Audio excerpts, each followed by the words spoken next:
So today we're going to talk about issues with free will and modern science. In particular, whether or not modern science kind of that poses a threat to free will. I'll say a little bit about that at the end, but um, really the sort of question here that we'll talk about is whether free will, and in particular the libertarian kind of free will. So this sort of ultimate control, this kind of up to us sense of having free will and control over our actions, whether that is compatible or reconcilable with modern science. And we'll talk about why that question even really comes up, as you know, that's kind of what we'll first get into. But then we'll go over some issues that Kane wants to kind of address, namely like whether you can be a libertarian and claim that we have this sort of libertarian free will, where our actions are up to us in a kind of more robust, ultimate sense, but while still making that account of free will, making that idea what the thing that you say that we have compatible with modern scientific understanding of how the world works, how the brain works, and so on. And Kane's going to try to address that. So there's this kind of worry that gets posed, this modern science worry. If you're a libertarian, we'll talk about that worry, why that's a worry for libertarians, and then what Kane wants to do is try to argue that he can provide a sort of solution to this account, or to this problem, I should say, a solution to this worry about whether you can have libertarian free will in the face of modern science.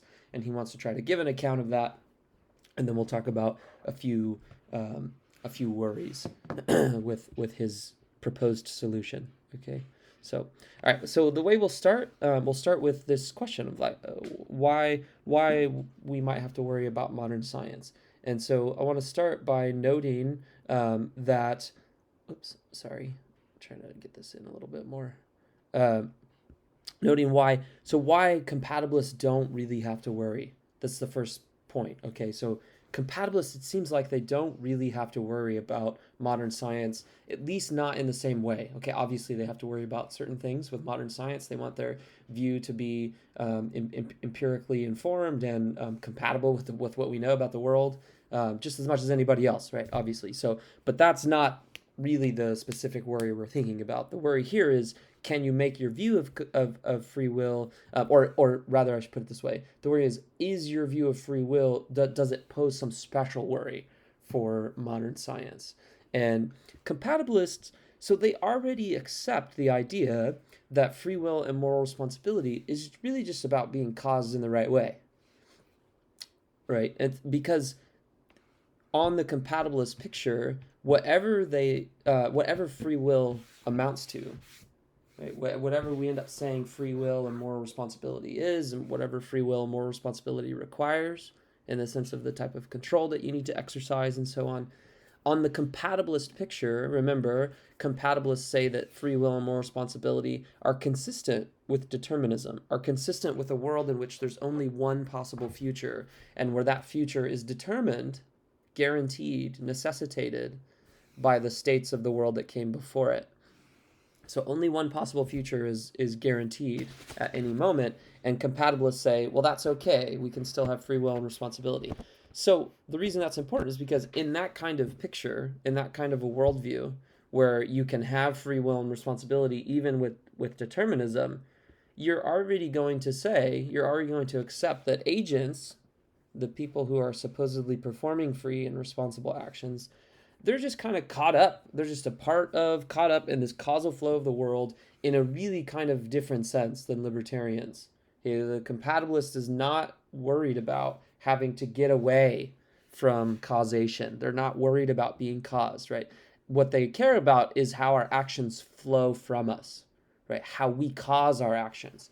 And remember, the libertarians have a kind of worry about being caused. So that's why, for instance, agent causal libertarianism, at least, will invoke the idea that our actions need to be caused by us, but we can't be caused to cause our actions. Right? So our decisions need to come from this sort of uncaused power, uncaused cause. We are uncaused causes. So we cause our actions, but we're not caused to cause our actions. And the idea is that causation poses a problem. It's a kind of boogeyman.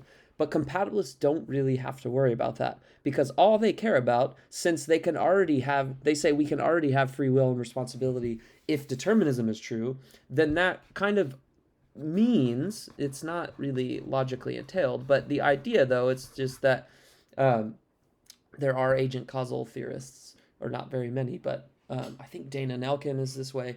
People who have considered at least the idea that you can have agent causation in a deterministic world. But for our purposes, the idea is compatibilists are just concerned about being caused in the right way. Okay, that our actions don't need to be uncaused. It's just that they need to be caused by the right kinds of things, like a properly meshed psychology, like being caused by in a way that makes the action reflect who we really are, so that our action is representative of our true self. Okay, and so they're just, because of that, because compatibilists only care about our actions sort of flowing causally from us in the right way, they don't really need to appeal to these sort of mysterious notions, these kind of fantastic ideas of an immaterial soul, or an uncaused agent power, or being self-created, or anything like that. They don't need to overcome the natural physical flow of causal flow of things. Right? They don't need to overcome that with something else that can take control of that natural flow. They just say we need to just be a part of that natural flow in a certain way. We can be caused, that's fine. We can even be deterministically caused. Right? Our actions can be deterministically caused by us, our mind, our intentions, our will, whatever. And that can be deterministically caused by the past, by the things that came before it. That's totally fine. They don't care about it. Everything can be deterministically caused as long as the causal chain, the causal process, the causal flow of things just has the right pieces in it. Right? No manipulation, no coercion, nothing like that, right? And just a kind of normal exercising of causal agency. That's enough. And so they don't need to appeal to special things to take over, to go over and above the natural physical flow of causal events. They don't need to do that. And so you don't have a worry about having pieces of your account invoking things that are kind of independent of the natural physical laws or the natural physical world.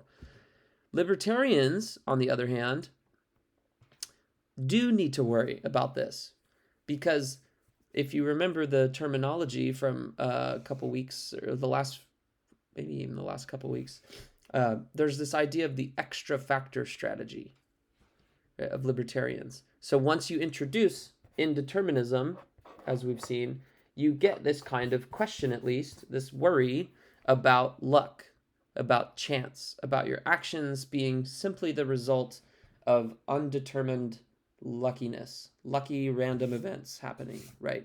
And not, the sort of automatic response is, well, they're obviously not completely random, right? But that's not really the worry. The worry is not really that they're completely random in the sense that you're, let's say, wanting to go to the grocery store, you have reasons to go to the grocery store, and then all of a sudden you decide to, jump out the window.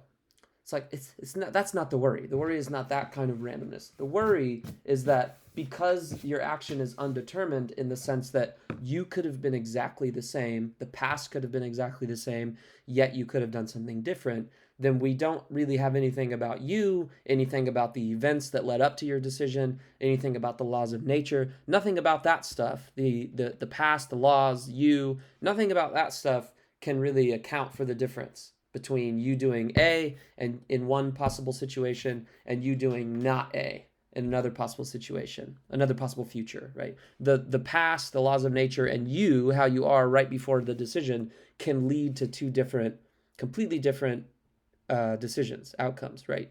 That's the worry. It's not that the outcome doesn't make sense in light of your mental states or your decisions or your reasons or something. That's not the worry. The worry is that nothing about you really explains why you did one thing rather than the other thing. That's really the worry, the contrastive explanation worry. Okay, and so because of that, libertarians require that. That's the thought. Libertarians have to say that that's possible. That it's possible that the same exact past laws and agent, at least how they are up to the moment of decision, can result in different possible actions. And so you get this worry that nothing about the past, nothing about the events leading up to the decision, and nothing about the agent leading up to or at the time of the decision can really explain which or can really explain why they did one thing rather than the other thing that they could have done. Okay, so in order to explain that problem comes in just with having indeterminism, just with having open futures. Okay, and so the libertarians have to worry because they need to invoke something extra that can tip the balance, that can, as this is Kane's terminology, that can tip the balance, right? That can make it explain why they did one thing, A, rather than another thing, not A, right? They have two different possible outcomes. You could go here, or you could go here. I'm trying to get it to go big. You could go here. Come on. There you go. This way.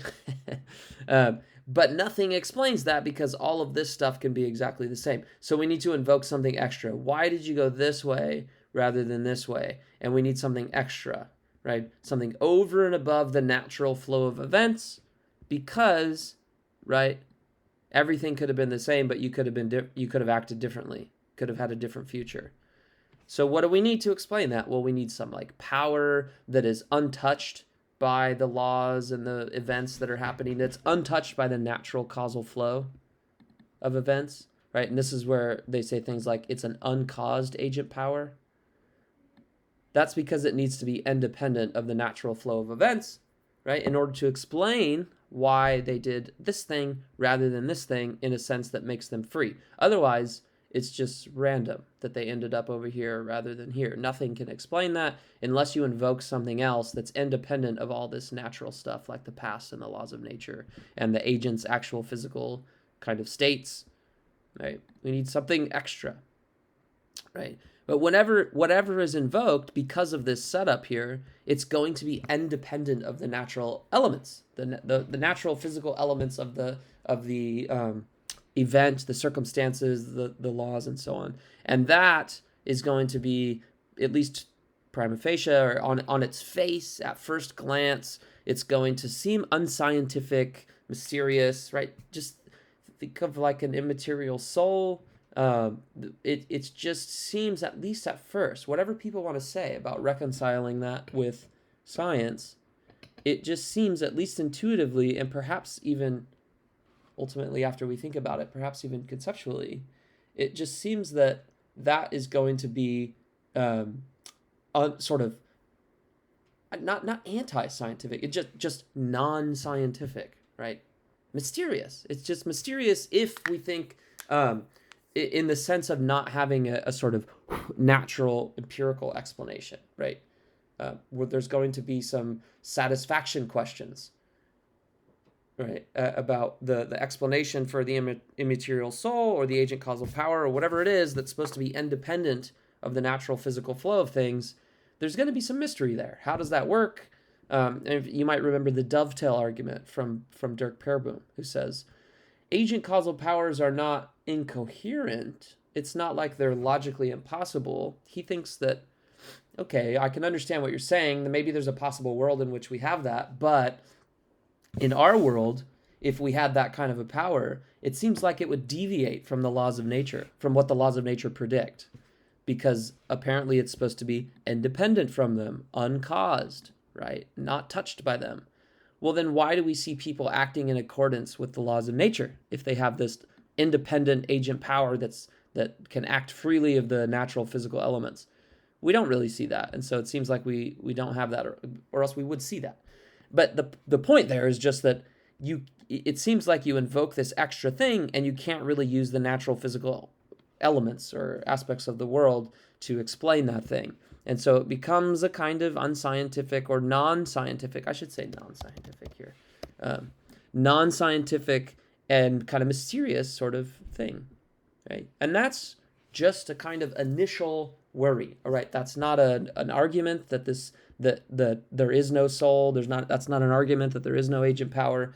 That's just a burden, a point of burden, right? It just, if it not necessarily shifts the burden, but at least highlights a burden that the libertarian has to make sense of this. Okay. If there's just this assumption that you want your view to be sort of consistent with what we know about the world, modern science, you want to be empirically and scientifically credible, right? And so you just get this initial, on its face, at first glance, prima facie worry about its non-scientific and mysterious nature. And what Kane wants to do is to take up this project of saying, hey, here's how libertarians can think of free will in a way that's consistent with modern science. Right? That's what he wants to do. All right. So how does he do that? Well, he starts with thinking about quantum physics and where we put the indeterminism. Where do we put the indeterminism? Okay. And why do we even ask this question? Sorry, let me just fix this. Just a little bit clearer, hopefully. Okay, so where do we put the indeterminism? Well, he says it's got to be in the brain. And what does this even mean? Where do we put the indeterminism? Well, the point is we need indeterminism, right? We need indeterminism if we're going to be a libertarian. If you don't want indeterminism, then you can just be a compatibilist and say that free will and moral responsibility are consistent with determinism, are consistent with everything being guaranteed or determined, necessitated. But libertarians don't like that, and so they need indeterminism somewhere in the world. They need it so that at some point there are multiple futures. Now remember, we talked in the early weeks when we were talking about the definition of determinism, there's a difference between global and local determinism. So global means, global determinism means that every single event, every single thing, every single state, every single event in the universe is determined by the event or the state that came before it, and really by the collection of states and events that came before it. Every single moment guaranteed by the moment before it, okay, no matter where you are. Local determinism is the idea that even if the whole entire universe is not determined, there can be pockets of the universe in terms of space and time. Okay, so there can be times of the universe. So for instance, a particular mental process, brain process, mental process, maybe both, maybe one, whatever your view is on that, but some sort of thinking process in my brain, in my mind, that could be deterministic without the entire universe being deterministic. For whatever reason, because of the way that the world unfolded, I could have some neural process that only has one outcome, right? And that might be deterministic. And so whatever the outcome is, maybe it's me making a decision or me liking the food I just ate or whatever it is. That could be determined without everything else being determined, right? And so there's this question of where indeterminism is. Where are the moments where the world could go in multiple directions, where the world could unfold in multiple ways, multiple possible ways, not multiple ways at the same time. Like, where in the world is it true that we get causal events happening, the flow of events, and then boom, at some point it's possible for it to go in multiple directions, or in one of multiple directions, right? Where is that? And so Kane says that indeterminism, the moment of open future, needs to be in the brain. Okay, why? Well, not only does indeterminism need to be true so that we can avoid the worries with compatibilism, but it also needs to be true that indeterminism happens where it's relevant to free will. So the Epicureans used to say atoms have to go through these. In order to have free will, it has to be true that at least sometimes the atoms, the most, obviously not, atoms are not the most fundamental thing in the universe, we know that now, but just pretend that atom just means whatever the most fundamental thing is, right? They thought it was atoms, but the point they're making is just whatever the most fundamental causal piece is in the universe, whether that's a quark, whether that's an atom, whatever it is, those things need to swerve undetermined sometimes. You can't have them all the ducks can't be in a row, right? We can't have everything lined up perfectly so that at every moment, every movement of any atom or quark or any most fundamental thing is determined by the thing before it. We can't have that in order to have free will. So the Epicureans were not compatibilists, right? They were incompatibilists. But the way they explain it is like we need these random swerves. At least we need these undetermined swerves in the atoms in order to make room for free will, right? But it wouldn't matter if there was some random swerve of atoms like out in outer space on some planet somewhere. That wouldn't matter for my free will, right? Indeterminism, the open future stuff, where the world could go in one way or it could go in the other way, that needs to happen where it's relevant for free will. And if that happens, if there's some random swerve of molecules, or if there's some causal process going on Mars that's indeterministic or undetermined, that doesn't make any difference to my free will, right? So the indeterminism, the undetermined swerves of atoms or molecules or whatever, needs to happen in a place, like literally in a place where it matters to my free will. And Kane thinks, where else would that be other than the brain? Right? If we need indeterminism, if we need open future, if we need causal processes to at least sometimes have the ability to go in one of multiple ways and not just be guaranteed to go one way, right? If we need this, then we need it to happen where it matters. And where it matters for free will seems like in the brain is where it will matter, because that's where we're making decisions, that's where we're forming intentions, right? We're settling deliberations, right? We deliberate over our reasons and over our values about what we want to do, and then we settle those deliberations by choosing, making decisions, forming intentions, right? And then ultimately acting on those. So the extra factors that the libertarian needs, like having a power that will tip the balance and so on, that's going to be happening probably in the brain, right? And whatever relationship you think there is between the brain and the mind, right, it's probably very likely that you're going to think that the brain activity, the physical stuff of the brain, is at least intimately related to what's going on in the mind, right? And so even if you think, well, really the decisions, choices, and so on, those are fundamentally mental activities, it's like, okay, well, sure, but they rely in some way on the brain. And so Kane's point is still relevant here, that it just doesn't matter what you think really the relationship is between the brain and the mind for our purposes, okay? So we'll just talk about it in terms of the brain, but the idea is just that's where in the head, okay? In the head is where the indeterminism needs to be, right?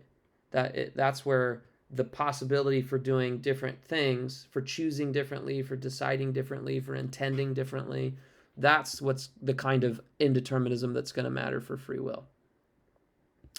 Okay, so maybe then in the brain at the neuronal, again, we're going to talk about it in brain terms, but don't get too hung up on that.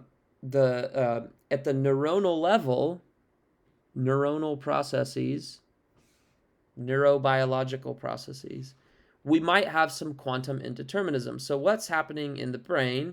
And I am not a neuroscientist, and nor is Robert Kane, so this is obviously just sort of surface stuff here, very kind of hand wavy, but that's okay.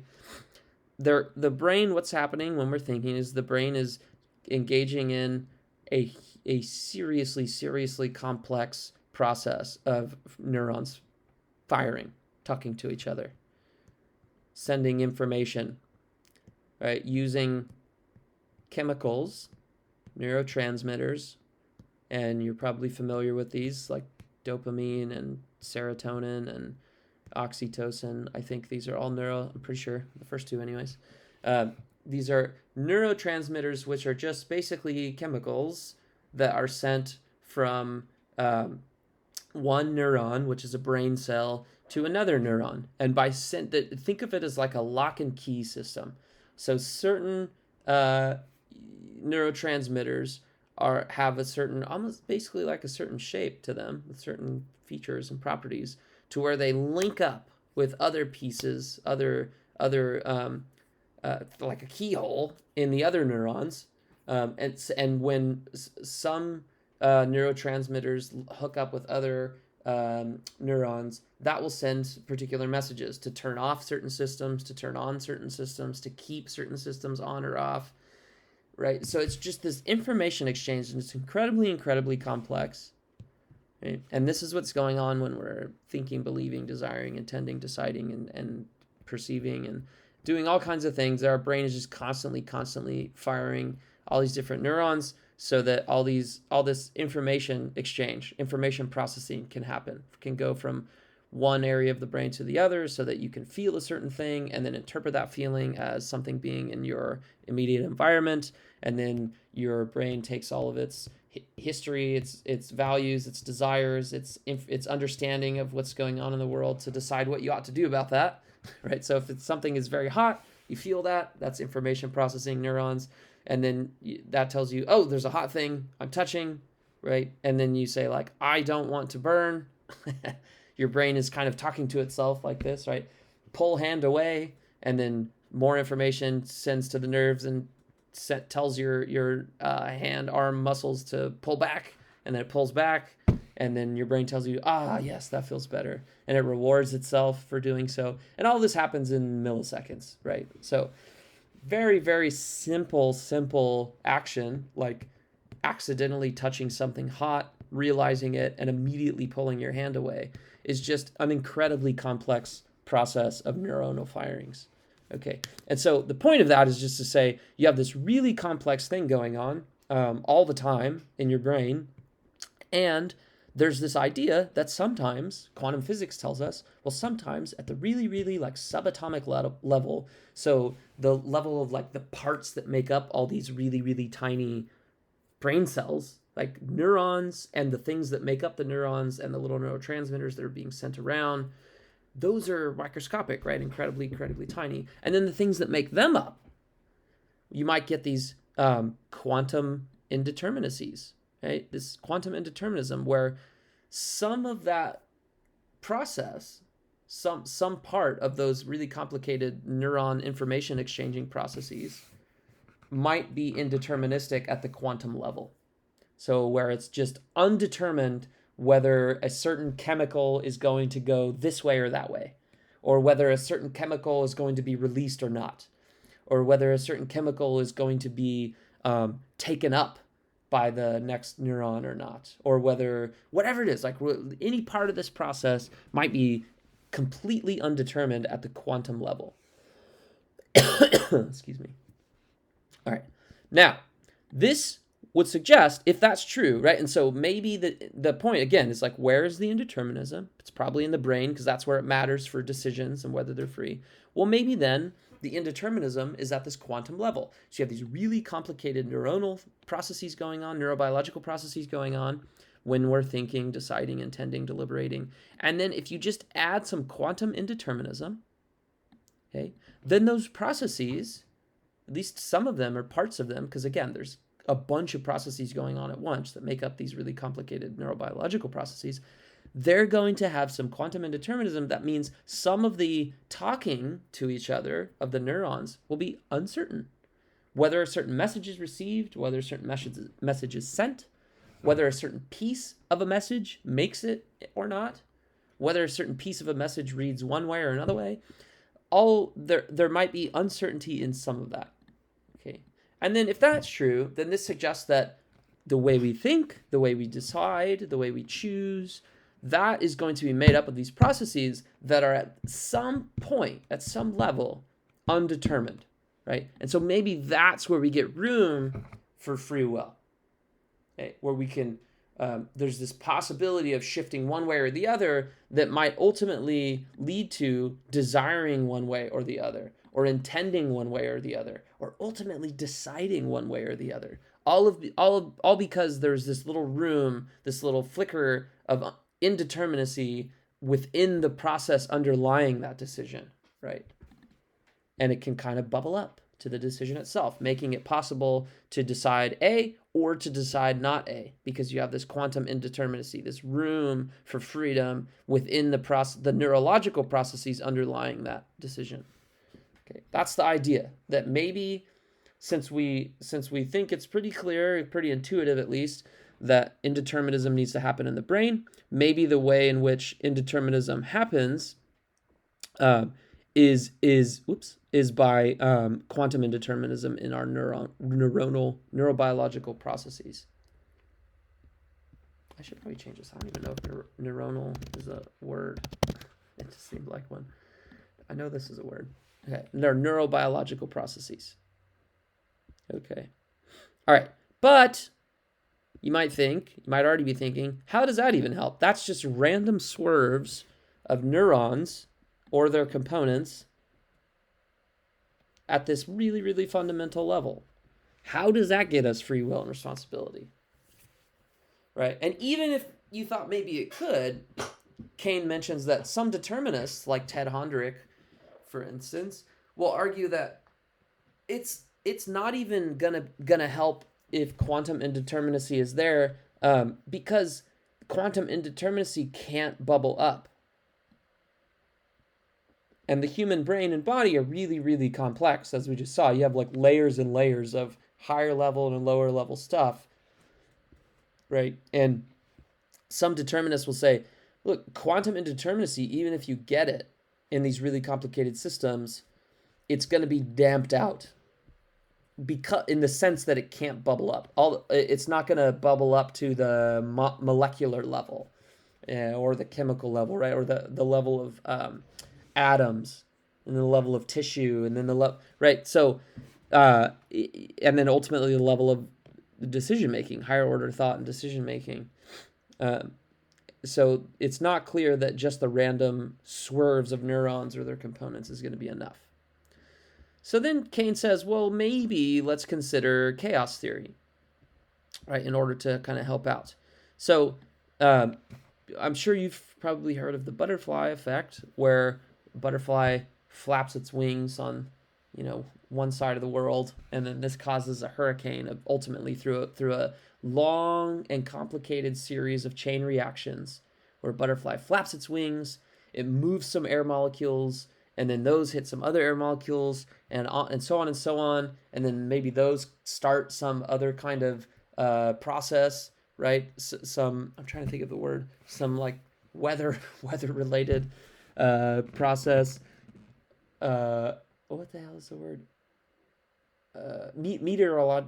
Meteorological process, so that then ultimately a hurricane occurs on the other side of the world at the end of this long chain, right? So really small the idea of the butterfly effect chaos theory is really small changes, like really, really small changes, like a butterfly flapping its wings and a few air molecules moving, can result in really unpredictable, but also just large scale.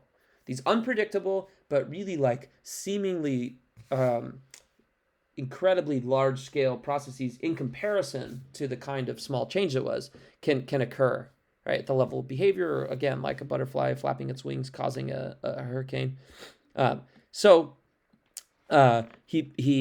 points out, we are actually discovering it recently. Well, I mean, this book's a little older, but in the last few decades or whatever, that chaotic systems that actually have this property of chaos, of being chaotic, I should say. There's more of those than we used to think. That's kind of a common thing, that you have these really complicated processes wherein small changes can result in unpredictable outputs at the level of kind of large scale processes. So it does look like maybe you can get some bubbling up, right? Where these really small, lower level fundamental elements can have can undergo certain processes that then have unpredictable kinds of effects at the higher level, at the larger scale, right? And the idea here is, oh, well, it looks like we're discovering these things kind of do exist, especially in the brain, because it's a really complicated system, right? And maybe this leaves room for quantum indeterminacy to then bubble up. So not only do you have random swerves of neurons or random swerves of components, quantum components of neurons, but you add this chaos theory where it's like, oh, maybe also this neurobiological system, one has swerves in it, these random swerves in it at the fundamental level, but also two is a chaotic system in the sense that those small little random swerves can kind of bubble up and result in these unpredictable outcomes at the level of behavior or choice or intention formation. Right? But one worry, though, is that some people think that chaotic systems are usually deterministic. And we can't have determinism for libertarians. But Kane says, still, if you just combine these, right? If indeterminism is true, and the system in which the indeterminism exists is also a chaotic system. So if you have indeterminism and chaos theory together, then it's unclear why they couldn't just interact, right? Why it couldn't be true that at least in this system here, this local determinism, right, might be true. So the indeterminism at the really fundamental level might make it so that either one thing could happen or another thing could happen, even if both of those things that happen are then deterministic processes.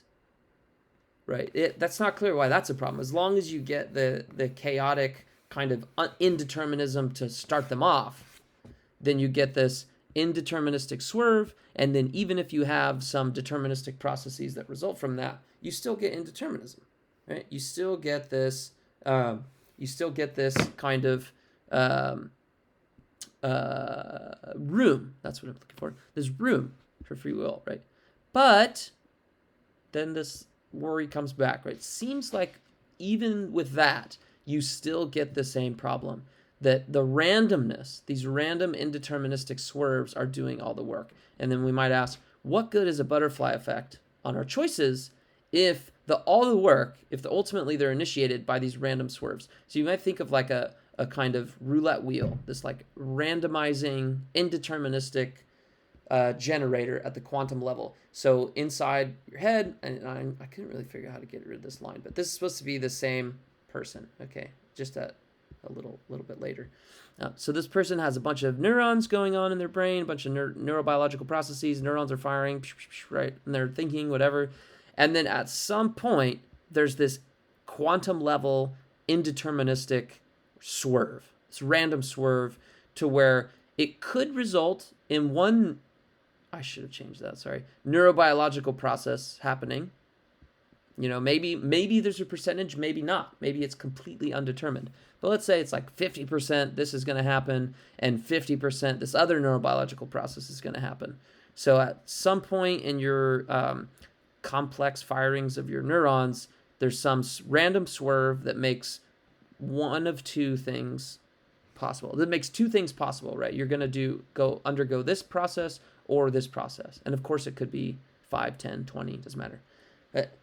Multiple, at least more than one, right, process is possible based on this quantum indeterminacy, right? And then some random firing of a neuron or some random swerve in the molecules or the quarks or whatever swerves this way and then makes this neurobiological process happen. And then that could deterministically even, doesn't matter, because we got the indeterminacy here, results in you making one decision.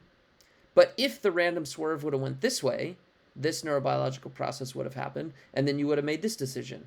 And so on the face of it, at first, you're like, oh, okay, we got indeterminism, we got the possibility of making different decisions, right? So this person, while they're thinking, they have the ability to do otherwise, right? They could make this decision, they could make this decision, right? They're not determined. They're not forced by nature or anything like that. It's not determined. They can make different decisions. But the sort of ultimate explanation, the reason for their different decisions, just comes down to a random swerve again. Right? So even if the random swerve can bubble up by using chaos theory and bubble up to the level of decision, still, what explains whether you made this decision versus this decision is just this random swerve again. So that doesn't seem really like it's enough to get you free will. Okay. Now, at this point, Kane wants to jump in and say, let's try to make sense of this. Let's try to make sense of how we can use the quantum indeterminacy that can kind of bubble up to decisions, but make it so that this stuff is not just super random, right? We don't want this all to be super random. Just all rely on this one little random swerve of neurons. So how can we make sense of that? How can we have kind of this picture? He wants to kind of keep this picture. Kind of. We'll see how it changes. But the point is to say we want some indeterminacy at the quantum level. We want these two different possible processes to happen where it results in one decision versus a different decision. But we want it to be where you're responsible and in control of both decisions. So we can't rest it all on this. So what's he going to do? Okay, well, he says this is how we want to make sense of neurobiological indeterminism. Okay, and we do that by conflicts of the will and what he calls parallel processing in the brain. All right, so he's going to appeal to these two notions that we haven't really talked about too much. They're in the chapter before this one, which I believe is chapter 9, but let me double check really quickly. Yeah, it's chapter 11, sorry. In chapter 11, he talks more about those, I think chapter 11 is just called ultimate responsibility, and that's where he talks about these two notions a little bit in more detail, but he gives us an introduction to them in this chapter as well. So ultimate responsibility is when you are in control of the character or the will that you have, when you're responsible for the character or the will that ultimately results in your actions. So if you do something, A, in order to be ultimately responsible for doing A, you have to be morally responsible for the will, the character. The will is kind of like your motivations that cause you to act. You have to be responsible for the will or the character that resulted in you doing A. Right? So if you do A over here, and then it's because of some will or character you had that made you do A, then you need to be responsible for the will or the character you had. So this should sound familiar from Strawson's basic argument. Okay? If doing A results from the way you are, okay, if doing A results from the way you are, if you did A, at least significantly in part because of the way you are, then being responsible for doing A requires that you're responsible for the way you are, because the way you are resulted in you doing A. The way you are meaning the values you have, the reasons you have, the mental states that you are in, the physical states you are in. All the way that you are is why you did A. And so in order to be responsible for doing A, you need to be responsible for the way you are. Okay, that's the starting point of Strawson's basic argument. And it looks like here, Kane is just agreeing with this. He has an agreement with that initial starting point of Strawson's argument. Now, if you remember, Strawson ultimately thinks that this means we don't have free will because you can't ultimately be responsible for the way you are without a regress, an infinite regress, or creating yourself, neither of which humans can do because we're not infinite and we can't create ourselves. Kane wants to stop the regress at one point, and he wants to do it with self-forming actions. But the ultimate kind of point here, the main point here about ultimate responsibility is that he's kind of accepting this initial starting point. In order to be responsible for doing something, you need to be at least significantly or non-trivially responsible for the way you were that made you do that thing. Okay, that's ultimate responsibility. Now, ultimate responsibility is about, in order to secure ultimate responsibility, that's about performing what he calls self-forming actions, SFAs. Okay, self-forming actions are undetermined because he's a libertarian, right? Your action, the important action that's going to be at the center of free will, which for him is going to be these, it needs to be undetermined because he's a libertarian. He's an incompatibilist. But they're also not just undetermined, they're will-setting actions. What does that mean? Well, they're actions through which we form our character and our will. Our character is the way it is. Our will, our motivations are the way they are through will-setting actions. We perform actions that make our character the way that is. Okay. And this is how we make ourselves into the persons that we want to be. If you want to be kind, you start doing things that make it so that you have a kind disposition. Right? Something like that. And those actions that you can perform that change your character, that change your will, so that you start willing to be kind, you start having a kind character, those actions that set your will to be kind would be self-forming actions. Okay, and he's incompatibles, right? That's why they're undetermined. All right, so in actions that's determined by your will. So if you do something and because of your character, because of the way you are, you couldn't do anything else. Like you're so kind that you just couldn't lie to your friend, or you're so kind that you just couldn't say something to the person in front of you who cuts in front of you in line. Let's say you just just think of it as like you're determined. You're determined not to say anything, or you're determined to tell your friend the truth when they ask you something. Whatever it is, you might have these actions that are determined because of the person you are. The way you are, your character, your will, determines that you're going to do one thing, right? And Kane says that's okay. You can have some of your actions, you can have them being determined by your will, by your character, and they can still be free as long as your will was formed by you. Okay, so if you performed some self-forming actions and those self-forming actions were free and that caused your character to be the way that it is, then it's okay that later on your character determines you to do certain things. You're just acting according to your character. Of course, that's fine, right? You're the type of person who does A. And so you do A. Of course, that makes sense, right? That's the type of person you are. You're just not going to lie to your friends. That's not who you are, let's say. That's okay, even if it's determined, because we have some prior actions where you formed your will. You made yourself into that kind of a person.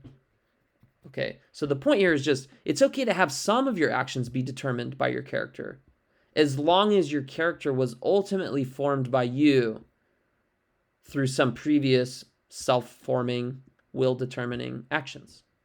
Okay, and so we need some of these somewhere that helps us shape our will, set our will, form our character, so that then later we can perform actions on the basis of our character and we don't have to worry about determinism.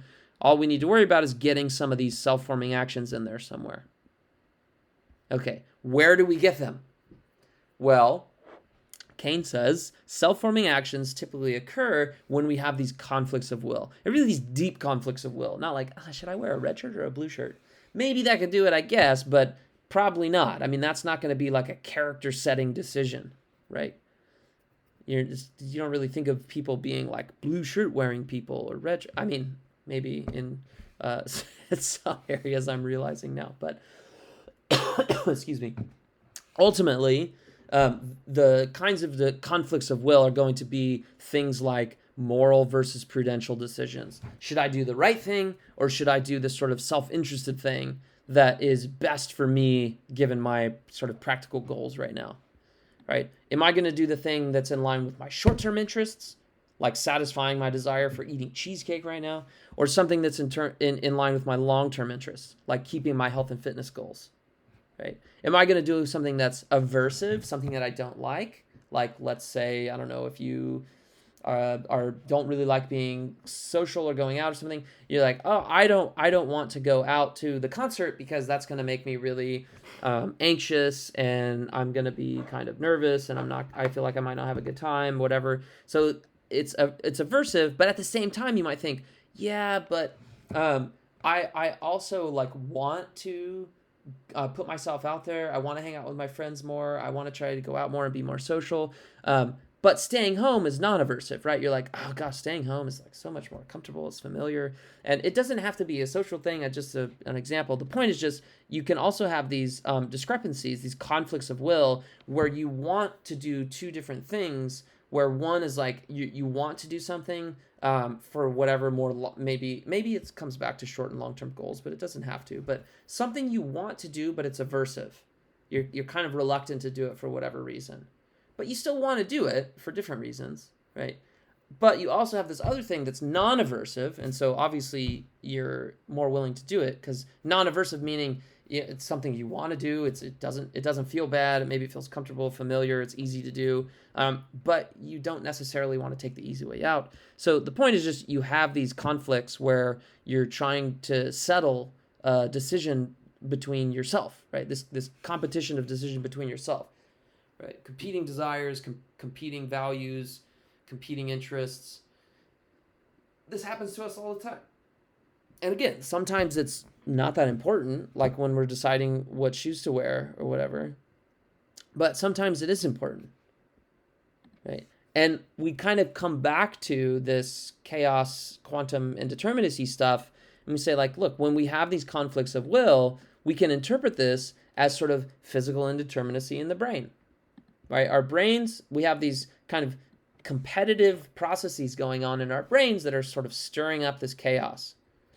So our conflicts of will, and we're going to focus kind of here, the moral versus do I do the right thing or do I do the sort of prudential or self-interested thing, when those things are incompatible and conflict, right? Underlying that, so we're going to get these feelings, right? This feeling of tension, this feeling of being torn. Underlying all those feelings and those thought processes is a kind of indeterminacy in the brain, we might think. Kane says we can interpret it this way, right? So maybe this is where we can stick in a self-forming action. And how we do that is to say, okay, well, our will is split. So it's our own will. We will to do one thing and we will to do a different thing, incompatible thing, right? And so our will, our motives, our reasons, those are split, but it's ours. It's our will that's split, right? It's our will. So I have this motivational process for my own reasons to do A, and I also have this other motivational process that's my own, for my own reasons, for my own values, to do not A. And I have both. And so no matter what I do, it can still be voluntary and rational, says Kane. Right? Why? Well, because whatever we do is the result of something that we willed. I will it, whatever I do. And I willed it for my own reasons that make sense of that behavior.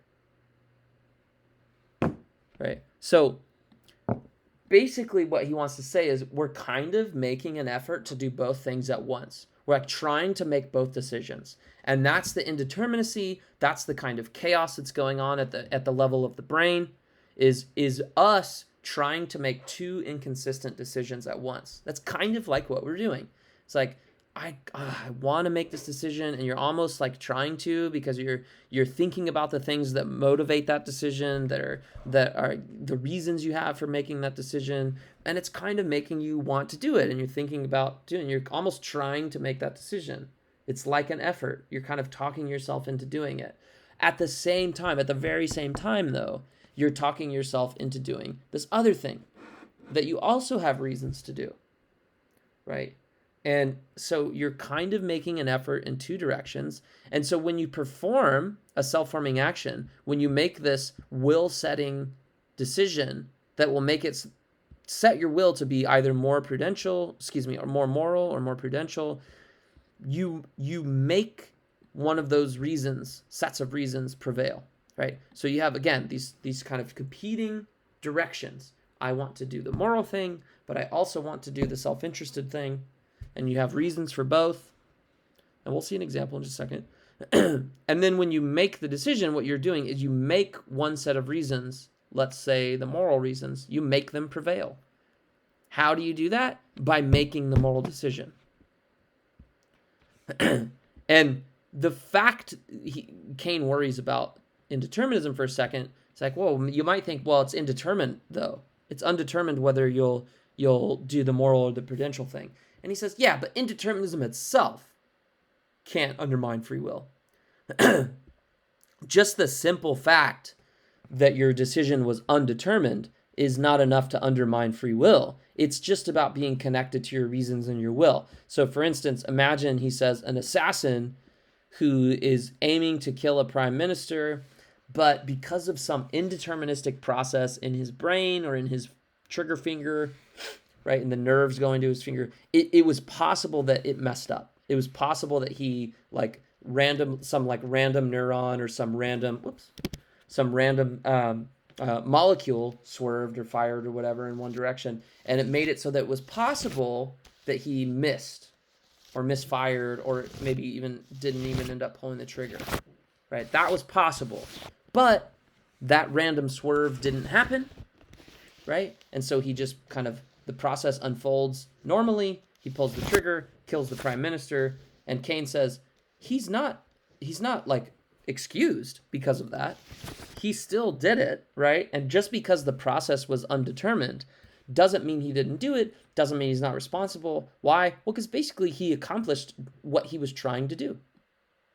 right? And then he says, here's another example. Imagine a husband who's really, really angry and having a fight with his wife, and his wife, they're in the living room, and his wife has this coffee table that she really, really loves, and it's got these glass components.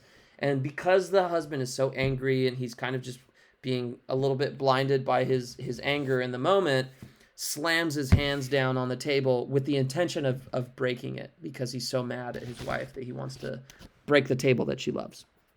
Okay, dick move, right? So Kane says, imagine though there's some indeterministic process in his brain that, or in his arm swinging or whatever, that makes it so that it's possible that he loses some of the momentum, still slams the table, but it doesn't break, right? It's not determined from his current decision and his current arm movements. It's not determined that the table's going to break because there's this possibility of this random swerve.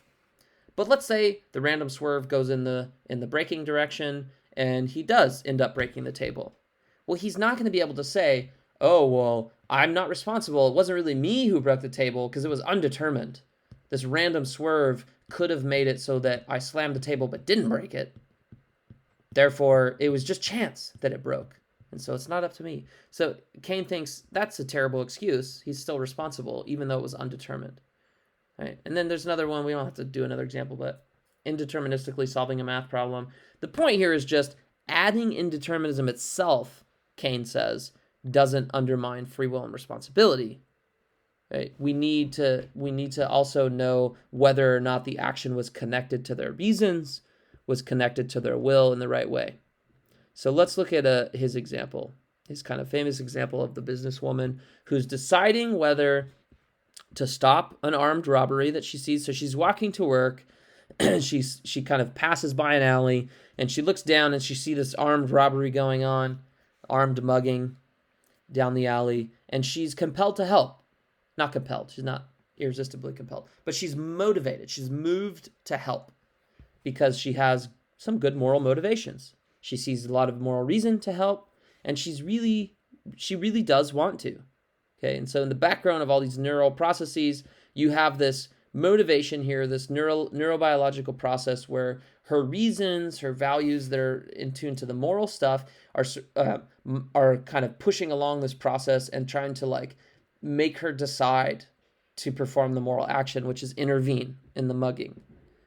And if she does that, then that will start to give her that will influence her character.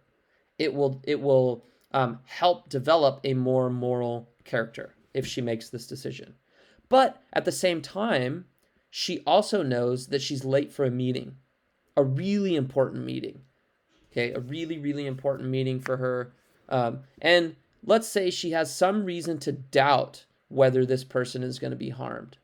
She's unsure, right? But it's not like she knows this person's going to really be harmed. They're going to lose some belongings, possibly. So she's really kind of split. She wants to do the morally right thing and help here, but she also has these prudential kind of self-interested reasons, which are not crazy, right? She's not being an awful person here. It's just like it's a little dangerous to get involved, right? And so there is a kind of split. And here, she's going to like miss this promotion. She's got a family that she's like really relying on this promotion, let's say. So she has some kind of self-interested or prudential reasons to keep going on and make the meeting on time and not mess that up. And so these prudential reasons, prudential motivations are kind of pushing her towards making the decision of going to the meeting on time, which if she made that decision, right, then that would help form a more prudential character where she's going to be more likely to make self-interested decisions later on, right? And so you get these two possible self-forming actions, what she's going to do, because at the very same time, in her mind and really in her brain, you have these two processes going on. And the result of some indeterministic process, so the conflict of will is in this, the conflict of will, the indeterminism is in these two processes conflicting with each other. And they're sort of going on at the same time. Let me see if I have another picture. Okay, I do. All right. So that's the kind of picture here of this conflict of will. So self-forming action typically occurs during these conflicts of will.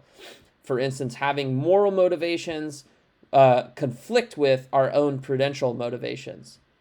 And these processes are kind of fighting each other, and whatever one ends up coming out is going to be a self-forming action. If we decide to do the moral thing, that's going to help form our character in a moral way. If we decide to do the prudential thing, that's going to be a self-forming action that helps form our character in a more prudential, self-interested way. And so a self-forming action might be like that.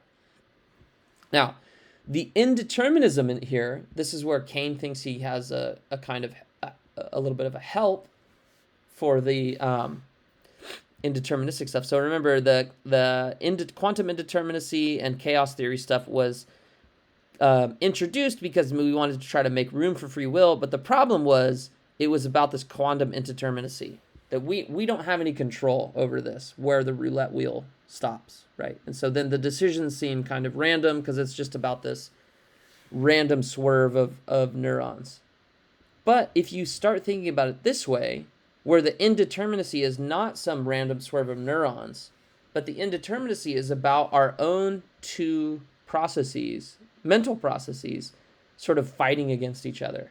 And so the indeterministic noise in our deliberation, in our choice, comes from us. Okay, comes from us, these parallel mental processes. Right? We have different, Kane's like, when you look at the neuroscience, it seems to tell us that we often have different neurobiological processes that are focused on or processing information about completely different things. And so our brain kind of helps us out a little bit by not focusing all its resources on one thing. So we kind of split the labor. And so you have these two processes that are independent of each other, and they're thinking about two different things: self-interest, morality. Fairly simplified, okay, of course, but the idea is just supposed to be that the indeterminacy is not some random swerve, but it's two separate mental, neurobiological processes, right, that are indeterministic in the sense that they're kind of conflicting with each other, and then it's not certain which one is going to win. Okay, so each process, right, the will to be moral, the will to be prudential, faces obstacles, right? It's not just winning out, right? It's facing an obstacle. You're fighting the temptation to be prudential when you're trying to decide to be moral. So this process of trying to be moral, or thinking about being moral, being motivated to do the right moral thing, it's indeterministic because it's fighting against this temptation to do the self-interested thing. And the same thing the other way, right? This self-interested process, this prudential process of thinking about and being motivated to do the self-interested thing, that's indeterministic, it's uncertain, because it's fighting against this other temptation to do the right thing, to do the moral thing, right? So you're fighting temptations from within yourself. Think of an addict who wants to use, but they also want to not want to use, right? But the point here, the main upshot that Kane tells us is important, is that the motivations are our own, right? The obstacle to the moral motivation is our own prudential motivation. The obstacle to the prudential motivation is our own moral motivation. And so the obstacles are our own. They're internal, right? Our own motivations are impeding itself. Our own will is impeding in conflict with itself, right? And so we can think of this as just the processes interacting. And therefore, Kane says, no matter what we do in situations like this, no matter what the businesswoman does, she's going to act rationally and voluntarily. She's going to act for her own reasons because it's her prudential reasons that are motivating this process, motivating her. It's her moral motivations and values, right? Beliefs. Same for both. That is pushing her, motivating her to do the moral thing. It's her own reasons, okay? And so either way, she's going to act rationally in the sense of having her action rationalized by reasons that she has, okay? And also voluntarily, okay? Her action is going to come from her own will, causing her action, right? Not like being forced or coerced at gunpoint or manipulated by a neuroscientist, right? And then contrast this with the assassin case we mentioned earlier, right? If he misses, that's not because he was also trying to miss, right? He's not trying to kill the prime minister and trying to miss the prime minister. He's just not doing that. He's not trying to do both things. Here, it's very much like the businesswoman is trying to do both things. She has motivational processes. Her will is being split, trying to will her to do both things. That she can't do both, right? They're incompatible things. She has to pick one. But the assassin is not like that. The assassin is not trying to shoot and trying not to shoot the prime minister. It's just that there's this indeterministic process that might make him miss. And so if he does miss, okay, he does not miss because he willed to miss. He missed because of some indeterministic process that made his intention, his motivation, his will to shoot the prime minister, it made it like come off track or like deviate or something, kind of randomly, right? And so it's not true that either way the assassin does what he wants to do, does it voluntarily or whatever. If the random process would have swerved and made him like his trigger finger slip or something, that's not an intentional action, right? So before the swerve, it's possible that he performs an intentional action, and it's possible that he performs an unintentional action, right? But for this case, the split will case, the conflict of will, either way, you perform some intentional voluntary action according to your reasons. And that's why, according to Kane, you get freedom. Because either way, we get indeterminism, and we get some indeterminism here, and the indeterminism is that these two processes are happening at the same time, and it's uncertain which one will win. Okay? It's uncertain which one will win. Maybe it's 50-50, maybe it's 60-40, maybe it's 90-10. Honestly, it doesn't really matter. When one wins out, you perform an action that shapes your will, so it's a self-forming action.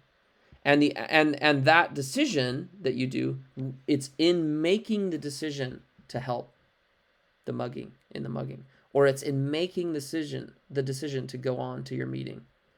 In making the decision, you perform an action, a self-forming action that then shapes your will to be more like this or to be more like this. But it's you all along. It's your will that does it. The action comes from your will. It's rationalized by your reasons. It's your own, because it's your will that's split, right? And so therefore you get indeterminism, you get connection to reasons and will, and so you get this free action that then later shapes your character, shapes your character now, so that later it will influence the kinds of actions that you perform.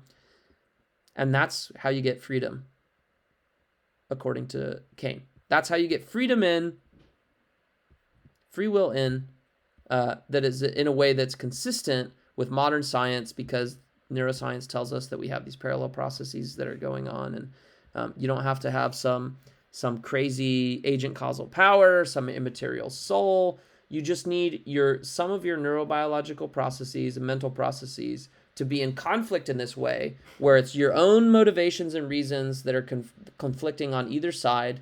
And then once one wins out, it's just going to be you either way, right? Indeterminism, self-forming action. That's how you get free will for Kane.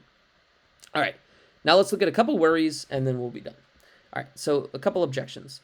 First, there's this kind of skeptical worry about self-forming actions, this whole setup in general. And this is not from the reading. This is my own kind of question here that I want to raise for you. And it's just inspired by Strawson, Galen Strawson, the skeptic, basic argument guy. Not the reactive attitude Strawson, that's his dad. Young Galen Strawson, who's a skeptic and thinks nobody's responsible because in order to be responsible, you have to be responsible for the way you are. In order to be responsible for our actions, we have to be responsible for the way we are, because our actions are the result of the way we are. But in order to be responsible for the way we are, we had to do something earlier to make us that way, to make ourselves that way. But then we need to be responsible for that earlier action that made ourselves that way. But that action was also the result of the way we are. And so we go back and back and back, and we have an infinite regress, and the only way to stop it is either to be infinite, which we are not, or to at some moment create ourselves, right? But we can't do that either. So that's the skeptical argument. And here's the worry. Kane's line of reasoning above seems to be like this. Free will moral responsibility, it requires ultimate responsibility over our will. It requires ultimate responsibility over our will. Seems like Kane says, in order to be responsible for A, you have to be morally responsible for the will or the character that resulted in A, right? That's why he says here, in order to be responsible later for whichever one of these you do, what needs to be true is that you need to be responsible for... sorry, I have a sneeze coming.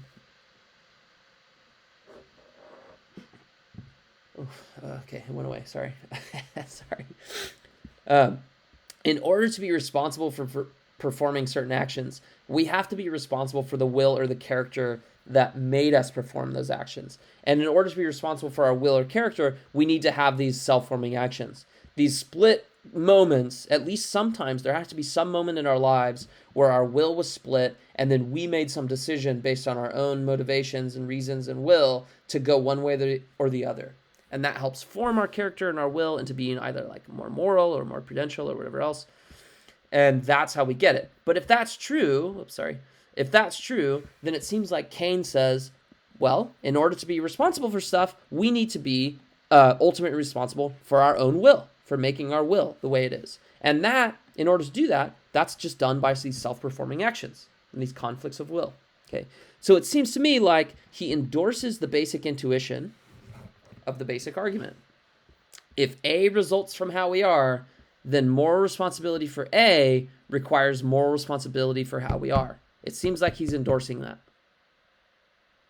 Okay, and he explains it by saying, well, we make one set of reasons, we make one side of our will prevail, and we do that in deciding. It's when we decide to go for a career. It's making the decision. Ultimately, it's this process winning out that makes us form our will. It's this process winning out that makes us form our will to be more moral. And if this one wins out, that's just what it is for us to perform a self-forming action that makes us more prudential. So it's just in our deciding, right, that makes one set of reasons or motivations prevail. However, here's the problem.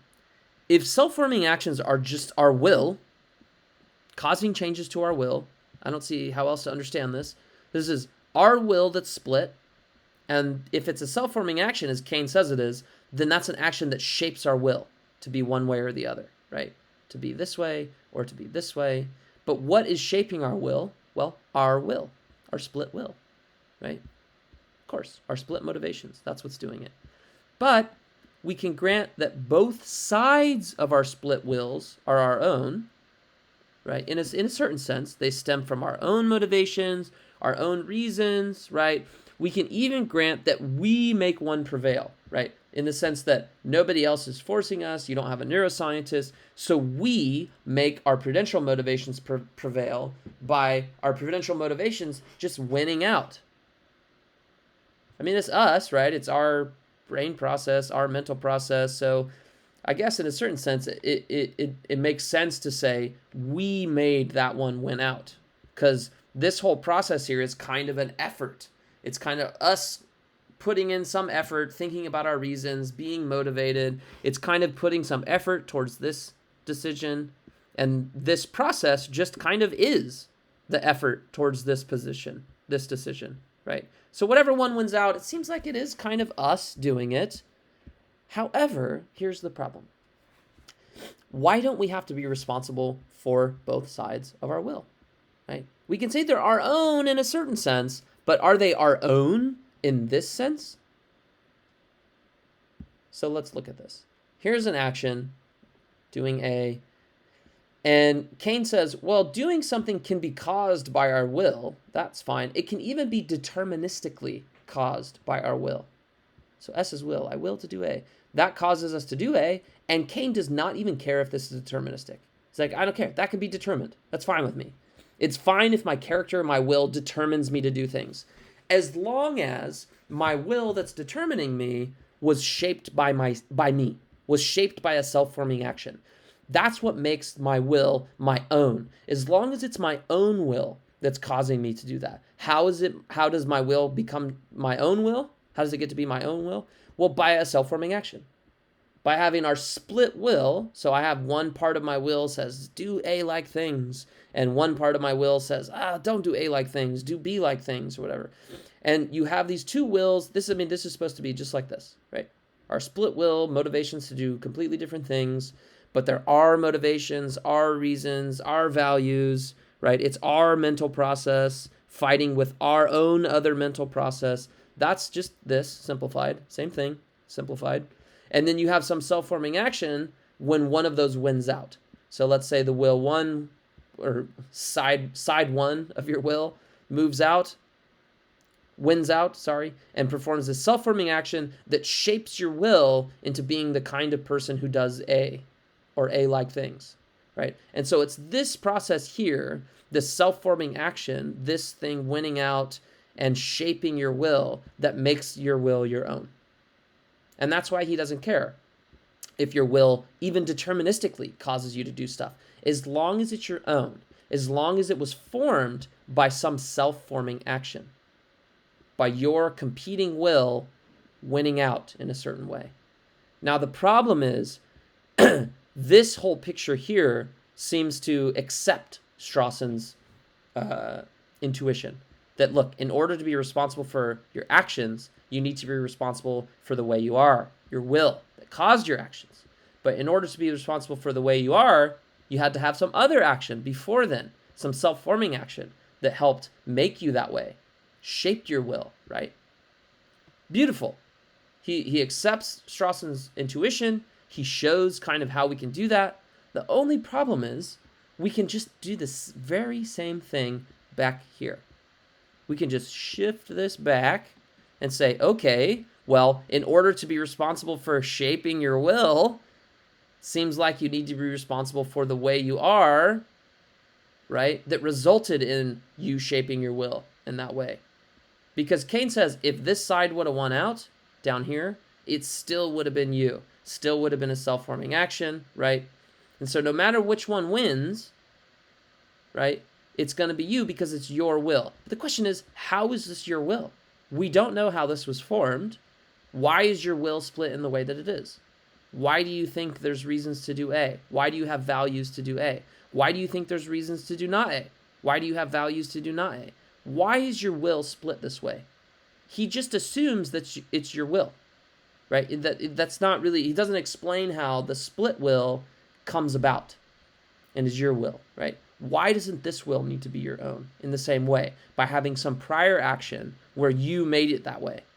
He requires that here. He requires that your will to do A, which causes you to do A, be yours, your own. And the way it's your own is that you have to do something before then to make it that way. Well, why don't you have to do something before your split will to make your split will the way that it is? You just get Strawson's regress again, and it does not seem like he's stopped it. He's said that we should stop it. Stop it right here at the split will, and that's a self-forming action. But why? Why can't we use the very same reasoning here and apply it here? The fact that you need to be responsible for your will being the way that it is, even when it's here in the split will. He wants that to be true here. Why doesn't he want that to be true here? That is the question.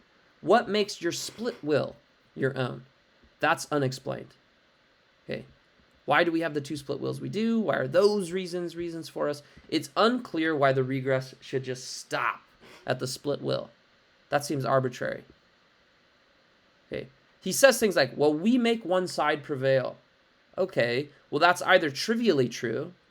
Okay, this side prevails just because it's you, it's your mental process, and then it just wins out. Okay, sure, that's if this just means it's your mental process and it causally wins out. Like, okay, well, that's just event causation. That doesn't explain why it's you made it win out, in the sense of like owning your will or being your will being yours, because you don't have this connection back here.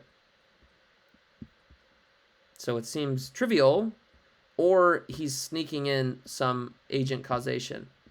Like how this one wins out over this one. Is there some extra power that you have that's like making this process win out, and that's over and above all the other physical things going on? Well, no, he's not. He doesn't say that. You just have these two sort of neurobiological processes going on, and then one just wins. You don't do anything extra to make one win. Remember, he's trying to avoid the extra factor strategy, right? So neither way shows that you're responsible for your will being split in this way. He just assumes that it's your will being split. That's the problem. He just says, okay, you have your will, it's your reasons, your motivations. Never explains why this requirement is also not fulfilled back here. That's the problem. Okay. Now, he considers, this is from the chapter, he says, oh, you might think that there's these problems, and he just doesn't consider this problem. So that's why I bring it up. The problem he does consider is, well, he says, well, you might think that indeterminism itself, right, just means that it's lucky. And we kind of saw this above. Right, just dueling processes, and then one just wins out, and it's random which one wins out. He's like, no, indeterminism itself can't be a problem. Right? And we go back to the angry husband case, the assassin case, right? The indeterminism in the will, he wants to emphasize, this indeterminism between these processes, that's you. The indeterminism is just you competing with yourself. That's what the indeterminism is. The indeterminism in the split will just is you competing with yourself with dual efforts. Dueling efforts, right? In a self-forming action, right? In a self-forming action, no matter what you do, you accomplish what you're trying to do because you're trying to do both things, right? That's his response. Indeterminism might be just lucky, right? That's the worry. It's just lucky. If it's undetermined, it's just lucky. You don't do anything extra to make one process win, so it just seems lucky. And he says, no, it's not, because indeterminism itself is not a problem, because remember the angry husband case, assassin case, but also note that the indeterminism is just you. You are the indeterminism, fighting with yourself. This process is uncertain, undetermined, because of your other process, your other part of your will. And this process is undetermined, uncertain, because of you, another part of you. And so because both parts are you, that's why the indeterminism doesn't matter, doesn't make it lucky. However, another problem. Okay, and then, again, this is me adding more. Kane might be stuck saying that indeterminism itself gives us free will. And I don't think he wants to say that. Just having indeterminism is not enough for free will. I think almost any incompatibilist is going to accept that. Just the fact that it's undetermined is not enough.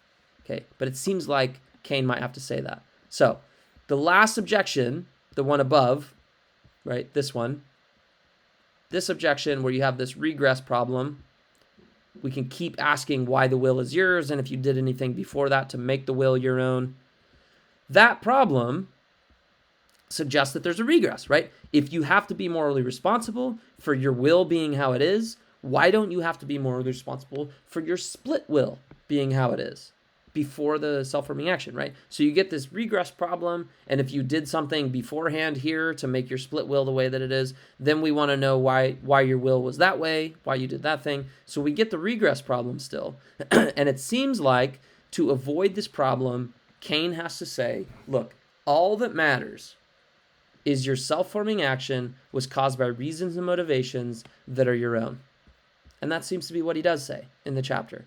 He says, look, this is you, this is the businesswoman, this is the businesswoman, and it doesn't matter that it's undetermined because either way, it's her will. All that matters is that her action, her self-forming action, was caused by her reasons, right? Her motivations, her self-forming action, where does he say it? Yeah, right here. Indeterminism itself is not a problem because what matters is your action's connection to your own reasons, to your own will. It's something, whatever we do is the result of something we willed for rationalizing reasons.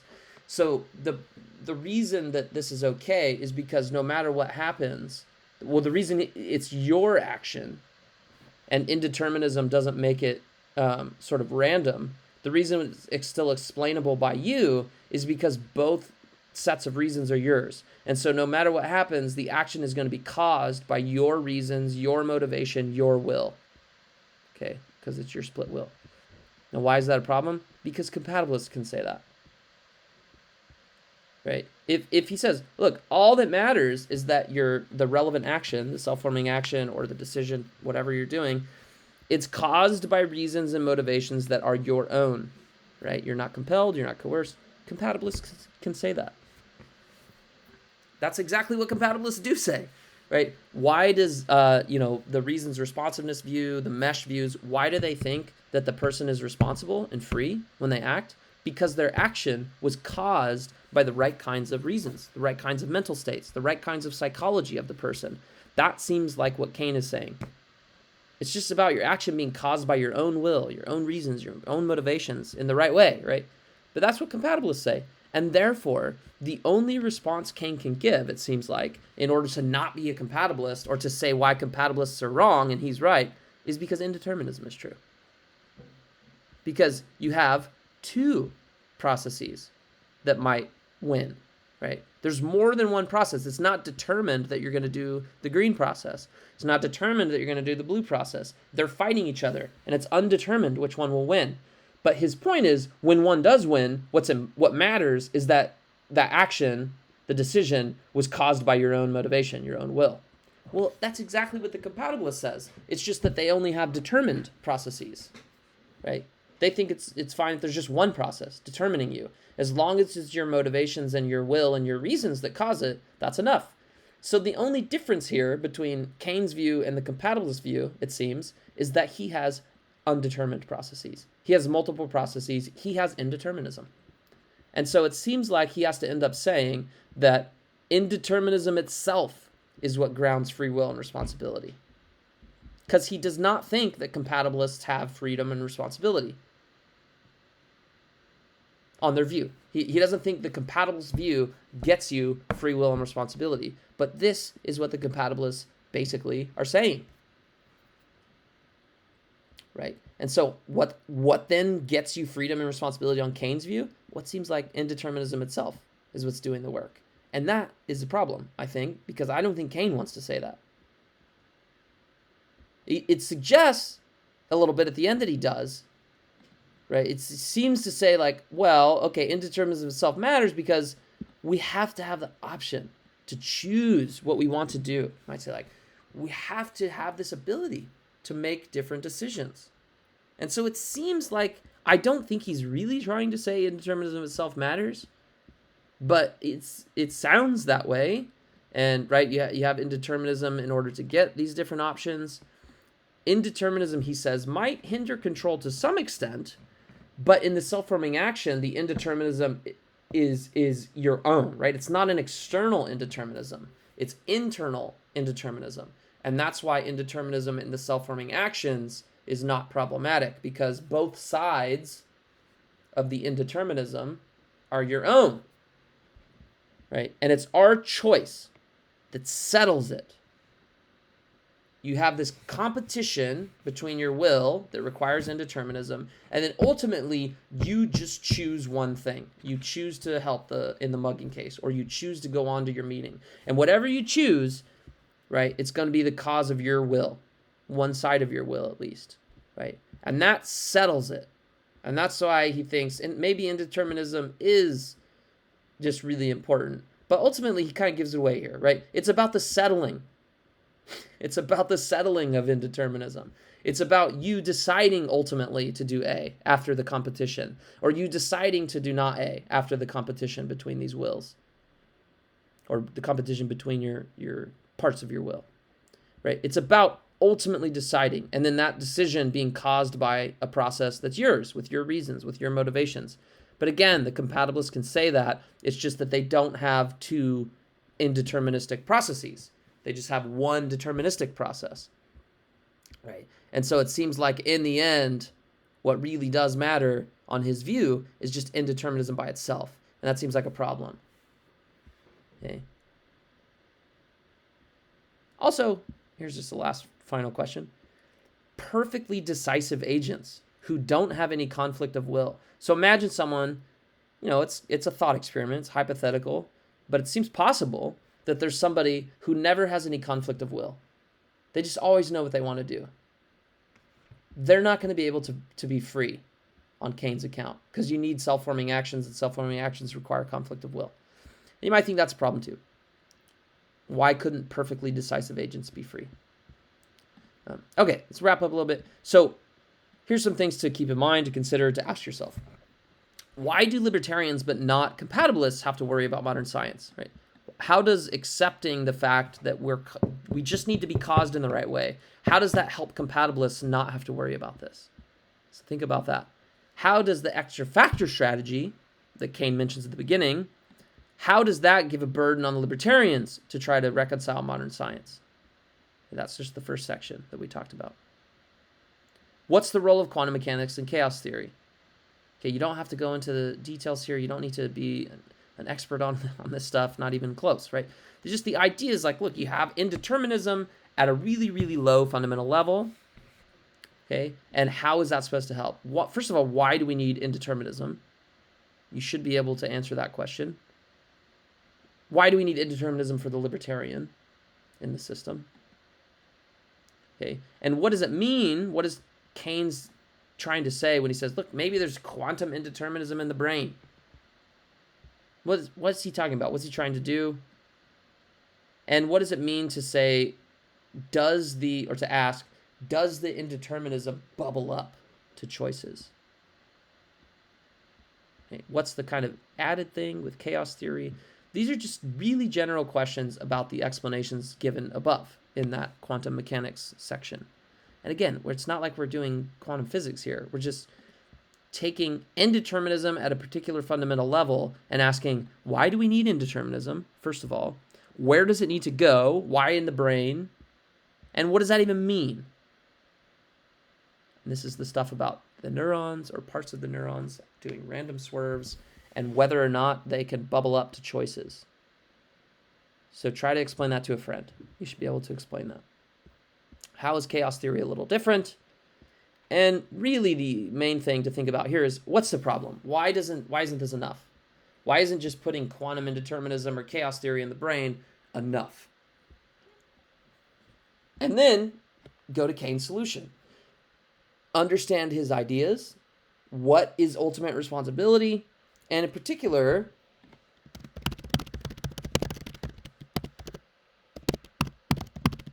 why is it related to Strawson's basic argument? And correspondingly, what's the regress worry? Okay. And in addition to ultimate responsibility, what is a self-forming action? What is a self-forming action? It is an undetermined will-setting action that forms our character, roughly, right? But why do we need these? First of all, why do we need these to be undetermined? This is like a really simple question. There's a really easy answer to that. But it's important to reiterate these things. He's a libertarian. That's basically the answer. He's an incompatibilist. You need indeterminism at some level before the choice, maybe at the moment of choice, before the choice, wherever it is, you need indeterminism to get freedom. Why? Because he is an incompatibilist. What's the relevance of this conflict of will stuff?